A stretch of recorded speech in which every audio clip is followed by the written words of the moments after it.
Your shirt is catching on the edge of the chair as you're sitting down. The meeting has already started. You're smoothing the fabric again. You're replaying the way you walked in. You're wondering whether people noticed you were a few minutes late, whether they saw that awkward half wave, whether they're still thinking about it right now. The room is moving on. You're still standing in the doorway in your head. A lot of people get told a simple story about moments like that. You're self-conscious. You're insecure. You care too much about what other people think. That's the easy explanation because it sounds complete. But for many people, something more specific is happening. The mind is constantly trying to estimate where attention is pointed, and sometimes it makes a surprisingly large error. It takes a passing glance and turns it into scrutiny. It takes a momentary mistake and stretches it into a performance under bright lights. The result is that ordinary moments start feeling strangely public.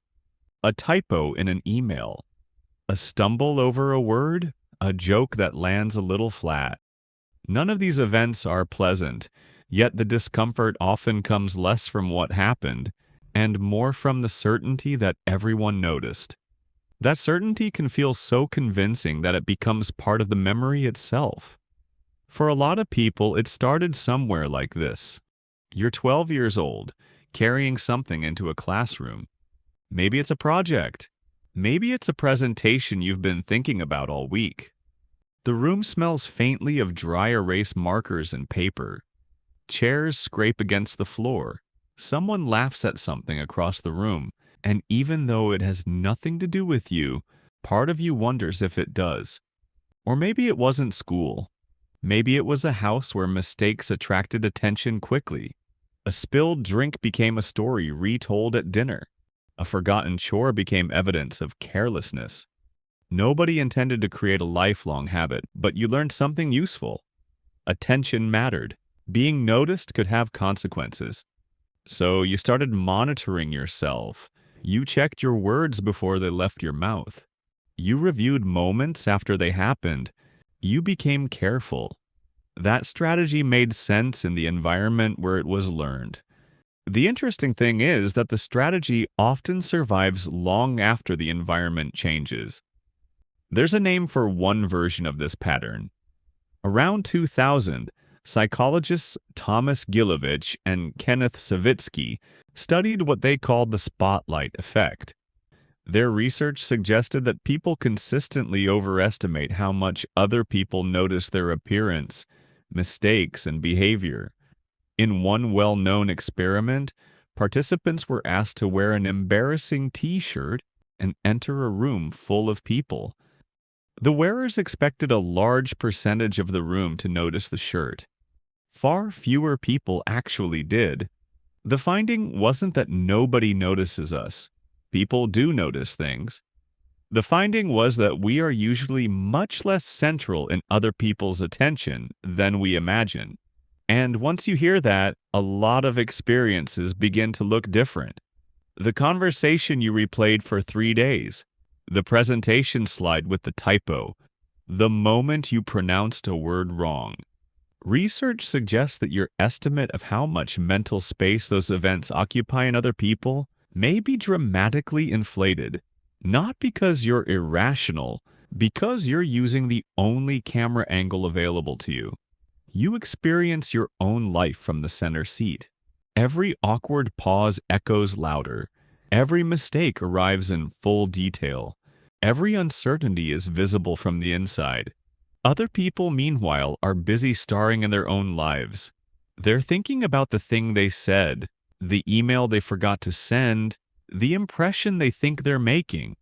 Everyone is carrying their own spotlight and mistaking it for the sun. It's like walking through a city built with observation towers on every block.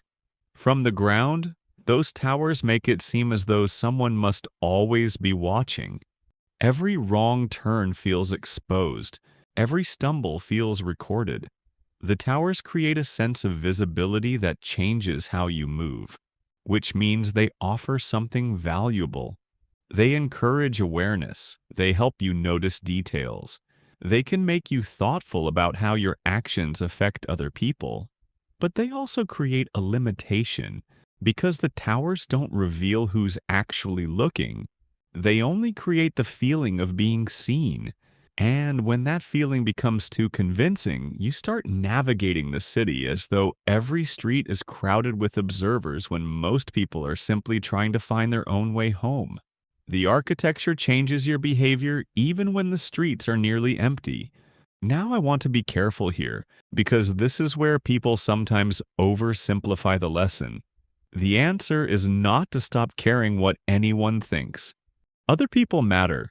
Relationships matter. Reputation matters. Some of you are listening to this and realizing that entire decisions have been shaped by imagined attention. You stayed quiet because you thought everyone would remember the question if it sounded foolish. You avoided trying something new because failure seemed too public. You spent hours repairing tiny imperfections nobody else would have been able to identify. That's where the cost shows up, not in caring, in miscalculating. A useful sensitivity slowly becomes an exhausting level of surveillance. The energy that could have gone toward participating gets redirected toward monitoring. You become both the performer and the audience. And that's a difficult way to live because the review starts before the event is even over. What deserves recognition here is that the tendency often comes from a place that's understandable. You are paying attention. You are aware of consequences. You are trying in your own way to move through the world responsibly. The same mechanism that makes you overestimate how much people notice your mistakes often comes from a mind that understands attention matters. You are not indifferent. You are engaged. The work is not becoming careless. The work is becoming accurate. You are someone whose internal spotlight is brighter than the room itself. Once you understand that, a strange thing happens. The embarrassing moments don't necessarily disappear, but they shrink closer to their actual size.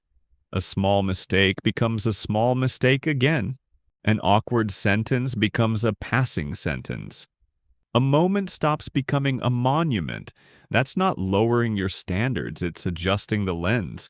And clarity is lighter to carry than constant vigilance. Try one thing once and see what happens. The next time you walk into a room and feel certain that everyone is evaluating you, use your hand to touch an object nearby. A chair, a table, the edge of a notebook. Feel the texture for a single second. Then quietly look around and count 3 people who are occupied with something unrelated to you. That's the whole experiment. Not positive thinking, not convincing yourself that nobody notices anything, just gathering evidence. Your hand touches something real. Your eyes collect information. And for a moment, you step out of the imagined spotlight and back into the actual room. Most of the time, you'll discover that attention is far more scattered than your mind predicted. If this felt familiar, write one sentence in the comments. What's a tiny moment you were convinced everyone noticed, only to realize later they probably didn't? Say it plainly. Chances are someone reading it will recognize themselves in the exact same thing. And if you want more conversations like this about the hidden patterns that quietly shape everyday behavior, subscribe and stay close. The goal isn't to become someone different. It's to see yourself a little more clearly and move through the world with the kind of accuracy that makes room for breathing again.